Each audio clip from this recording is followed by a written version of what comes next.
Hello friends, welcome back to our channel जिसका नाम है Swati Khanna vlog without any space. तो हमारे नए व्लॉग में सबका स्वागत है। आज मैं आपको लेकर आई हूँ रोहिणी सेक्टर 34 में। जैसे आप व्यू देख ही रहे होंगे, आपको इस वीडियो में सब कुछ पता लगने वाला है। सेक्टर 34 की प्लॉटिंग कैसे है, इसके प्राइजेस क्या होने वाले हैं, लेटेस्ट अपडेट्स क्या हैं, कनेक्टिविटी क्या क्या है और कितनी इम्प्रूवमेंट और कितनी डेवलपमेंट हो चुकी है और क्या क्या यहाँ पर आ रहा है, आना बाकी है। ये सारी इंफॉर्मेशन आपको इस वीडियो के थ्रू मिलने वाली है। और जो इन्वेस्टमेंट पर्पस के लिए प्रॉपर्टी ढूंढ रहे हैं उनके लिए वीडियो बेस्ट होने वाली है, तो वीडियो को एंड तक देखना। स्वागत करते हैं सर का। सर नमस्कार। नमस्कार सर, अब आप थोड़ा सा इंट्रोडक्शन दे दीजिए अपना। मेरा नाम रितेश बंसल है और यहाँ हम लोग सेक्टर 34 में रियल एस्टेट का बिजनेस कर रहे हैं, बंसल प्रॉपर्टीज एंड बिल्डर्स के नाम से। जी सर। और आपका धन्यवाद, आपने मुझे बुलाया। Thank you so much sir. Sir, बहुत लोगों की क्वेरी है कि इन्वेस्टमेंट पर्पस के लिए हमें प्रॉपर्टी बताइए, और स्पेशली हमारे पास क्वेरीज आती हैं रोहिणी के लिए जी। जो कनेक्टिविटी चारों तरफ से हो रही है वो है सेक्टर 34। तो आप सेक्टर 34 के बारे में थोड़ा बता दीजिए। सेक्टर 34 एक बहुत ही प्राइम लोकेशन पे लोकेटेड सेक्टर है और राइट नाउ अभी डेवलपिंग सेक्टर है। और इसमें जिस प्रकार की कनेक्टिविटी अभी बना दी गई है और हम उम्मीद कर रहे हैं कि मल्टी फोल्ड्स में यहाँ पर अप्रिशिएट ये करेगा आने वाले समय में। अभी जो मधुबन चौक एक रोहिणी का वेरी प्राइम लोकेशन है, हम ये मान के चलते हैं कि मधुबन चौक इधर शिफ्ट हो जाएगा। ओके। रोहिणी शुरू यहाँ से होगी, जो ये है ये एंट्री पॉइंट है और बिल्कुल प्राइम लोकेशन पे है। इसके एक तरफ आपको U या 2 जहाँ हम खड़े हैं सर, जहाँ हम खड़े हैं जंक्शन पॉइंट पे, एक तरफ ये GT करनाल रोड से आपको द्वारका गुड़गांव तक ये आपको जोड़ता है और दिल्ली का सबसे बड़ा रोड है। और नितिन गडकरी जी माननीय हमारे, उनका मानना है कि हम सेक्टर 34 से द्वारका गुड़गांव तक विदिन 18 मिनट्स जो उनके बहुत सारे हैं। हाँ। इसमें कोई ब्रेक नहीं है, कहीं कोई रेड लाइट नहीं है और आप नॉन स्टॉप इससे जा सकते हैं। तो ये दिल्ली का एक बहुत बड़ा हैपनिंग, और अगले शायद अगस्त या सितंबर में ये लगभग रेडी है और उम्मीद हम करते हैं कि बहुत जल्दी ये शुरू होने वाला है।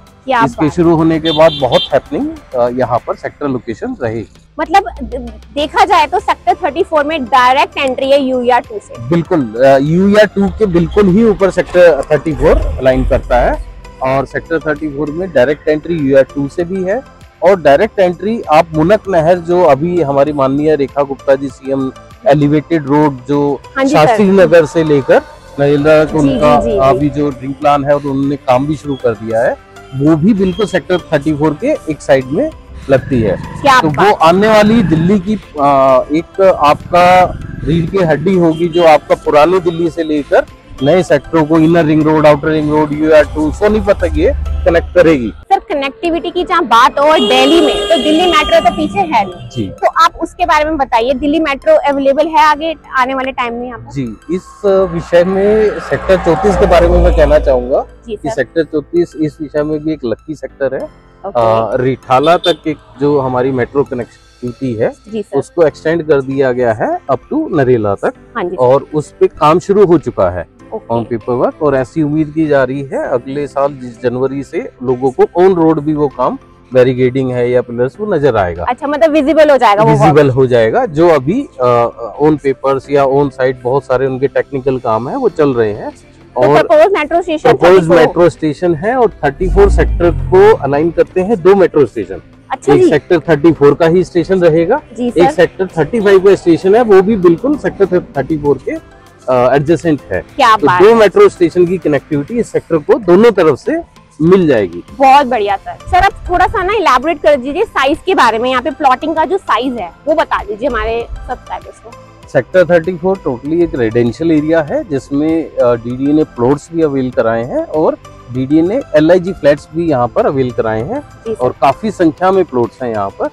प्लॉट्स यहाँ लगभग 3 साइज में मैक्सिमम प्लॉट्स हैं, जो 26 स्क्वायर मीटर, 32 स्क्वायर मीटर और 60 स्क्वायर मीटर मैक्सिमम प्लॉट्स यही है। और कुछ नंबर ऑफ प्लॉट्स यहाँ पर बड़े साइज के भी हैं, 123 square metre, 250 square metre, 400, but वो बहुत कम है और मैक्सिमम प्लॉट्स जो हैं 26, 32 एंड 60। तो अगर किसी को जोड़ा लेना हो, जैसे 32 का 60 का जोड़ा, हाँ ये भी यहाँ पर पेयरिंग बेसिकली मैक्सिमम की जाती है हम लोगों द्वारा। अच्छा। तो प्लॉट से एक साथ ले लिए जाते हैं, तो वो 52 स्क्वायर मीटर आपका 64 स्क्वायर मीटर और 122 स्क्वायर मीटर तक आपको 120 तक अवेलेबिलिटी हो जाती है। और अगर मैं प्राइसिंग की बात करूं तो 26, 32, 60 मतलब अराउंड आप असम्पशन बता दीजिए कि स्टार्टिंग प्राइस अगर सेक्टर 34 में इन्वेस्टमेंट पर्पस के लिए कोई इंसान ढूंढ रहा है तो उसको स्टार्टिंग प्राइस क्या मिलेगा? स्टार्टिंग प्राइस हम उम्मीद कर सकते हैं 26 metre near about 40 lakh rupees starting point, आपका 32 है नियर अबाउट 50 लाख रुपीज और 60 metres near about 1 crore rupees. ये इनके स्टार्टिंग प्राइस है डीडीए में, जो अभी एट प्रेजेंट रनिंग रेट है। तो ये साइजिंग भी बता दी है सर ने, जो प्लॉटिंग का मेजरमेंट है, और इसकी प्राइसिंग भी आपको बता दी है कि कहाँ से स्टार्टिंग इसका प्राइस होने वाला है 26, 32 और 60 मीटर के प्लॉट्स का। तो सर हमने प्राइसिंग भी पूछ ली है आपसे, मेजरमेंट भी आप लोग को पता लग चुका है, सेक्टर 34 के प्लस पॉइंट भी पता लगते हैं, लेकिन सर यूएसपी क्या है सेक्टर 34 की? सेक्टर 34 की एक बहुत बड़ी यूएसपी तो यहाँ पर दिल्ली का सबसे बड़ा स्टेडियम बनने जा रहा है। अच्छा। स्टेडियम भी नहीं है, लगभग कुछ समय पहले खेलगांव के नाम से कॉमनवेल्थ गेम हुए थे, पूरा का पूरा गांव बसाया गया था खेलगांव, जस्ट लाइक खेलगांव ये बसाया जा रहा है। अच्छा। और 55 एकड़ में है, वो सेक्टर 34 में ही है। उसमें स्टेडियम पूरा आता है, खिलाड़ियों के कॉम्प्लेक्स आ रहे हैं, 2 5 स्टार होटल्स आ रहे हैं उसमें, उनमें इनका स्पोर्ट्स कॉम्प्लेक्स है प्रैक्टिस के लिए। तो लगभग नॉर्थ इंडिया के सभी बच्चे खिलाड़ी यहाँ प्रैक्टिस किया करेंगे, आएंगे। और आने वाले टाइम में जैसा कि हमें उम्मीद है कॉमनवेल्थ गेम्स की मेजबानी इंडिया को मिलती है, तो कॉमनवेल्थ गेम्स यहाँ सेक्टर 34 में ही हम लोग देखेंगे। क्या बात है सर, ये तो बहुत बड़ी बात बोली है आपने, और दिल्ली का ये सबसे बड़ा स्टेडियम बताया जा रहा है। तो सर सारी इन्फॉर्मेशन आपने बहुत अच्छे से बता दी है, हमारे व्यूअर्स तक पहुंच भी गई है, लेकिन अगर कोई इंटरेस्टेड है इसको परचेज करने के लिए तो उसको कहाँ कांटेक्ट करना पड़ेगा? हमारा ऑफिस भी बंसल प्रॉपर्टीज एंड बिल्डर्स के नाम पे यहाँ पर हमारे 4 ऑफिसेज हैं। अच्छा। सेक्टर 34 में ही, और आप लोग आ सकते हैं। यहाँ आपकी कोई क्वेरी है, आपका समाधान है, आपको अच्छे से दिखाया जाता है, समझाया जाता है, उसके बाद अपना डिसीजन ले सकते हैं। क्या बात है। अगर आप इंटरेस्टेड हैं इस प्लॉट में सेक्टर 34 रोहिणी में इन्वेस्टमेंट पर्पस हो, अपने पर्सनल बनाना चाहते हैं, तो आप दिए गए नंबर्स पे कांटेक्ट कर सकते हैं बंसल प्रॉपर्टीज एंड बिल्डर्स को। आप इंटरेस्टेड हैं तो हमें दिए गए नंबर्स पे कांटेक्ट कर सकते हैं और अपनी क्वेरी पूछ सकते हैं और यहाँ आके विजिट भी कर सकते हैं। तो अब हम मिलेंगे नेक्स्ट वीडियो में। अगर वीडियो अच्छी लग रही है तो उसे लाइक करना मत भूलना और चैनल को अभी सब्सक्राइब कर लो, क्योंकि इस तरीके की इन्फॉर्मेशन सिर्फ इसी चैनल पे आपको मिलने वाली है। तो अब हम मिलेंगे नेक्स्ट वीडियो में, तब तक अपना ध्यान रखिए, हंसते रहिए, मुस्कुराते रहिए और देखते रहिए Swati Khanna vlog without any space. Bye.